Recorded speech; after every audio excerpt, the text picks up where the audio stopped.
ഇടിയും നവീൻ ബാബുവിന്റെ മരണത്തിൽ കുടുംബം നൽകിയ ഹർജിയിൽ ഈ മാസം 29-ന് വിധി പറയും. പ്രതിയായ PP ദിവ്യയുടെയും കളക്ടറുടെയും 2 മൊബൈൽ നമ്പറുകളിൽ ഒന്ന് മാത്രമാണ് ഹാജരാക്കിയതെന്ന് വാദിഭാഗം. ഇവരുടെ ഫോൺ കോൾ രേഖകൾ കോടതിയിൽ ഹാജരാക്കിയിട്ടില്ലെന്നും വാദിഭാഗം. കേസ് അനാവശ്യമായി നീട്ടിക്കൊണ്ടുപോകുന്നുവെന്ന് PP ദിവ്യയുടെ അഭിഭാഷകൻ K. വിശ്വൻ വാദിച്ചു. മിഥുൻ പിള്ള ചേരുന്നു കൂടുതൽ വിവരങ്ങളുമായി. മിഥുൻ, വിശദാംശങ്ങൾ. അനു, ADM നവീൻ ബാബുവിന്റെ കുടുംബം നൽകിയ ഹർജിയാണ് വിധി പറയാൻ 29-ാം തീയതിയിലേക്ക് മാറ്റിയിരിക്കുന്നത്. അതായത് ഈ നിലവിൽ വാദം നടക്കുന്നത് ജുഡീഷ്യൽ ഫസ്റ്റ് ക്ലാസ് മജിസ്ട്രേറ്റ് കോടതിയിലാണ്. ഈ കേസ് സെഷൻസ് കോടതിയിലേക്ക് മാറ്റണമെന്നൊരു ആവശ്യം ഈ കുടുംബം ഉന്നയിച്ചിട്ടുണ്ട്.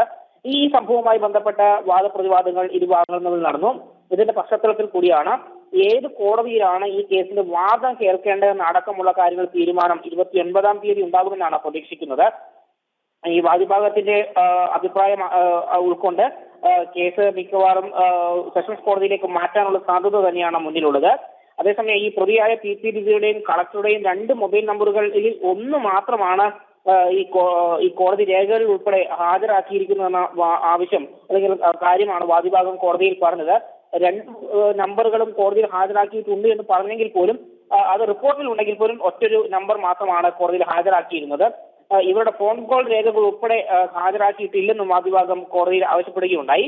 അതേസമയം കേസ് അനാവശ്യമായി നീട്ടിക്കൊണ്ടു പോകുന്നു എന്നാണ് PP ദിവ്യയുടെ അഭിഭാഷകൻ കോടതിയിൽ പറഞ്ഞത്. അനു. ശരി മിഥുൻ.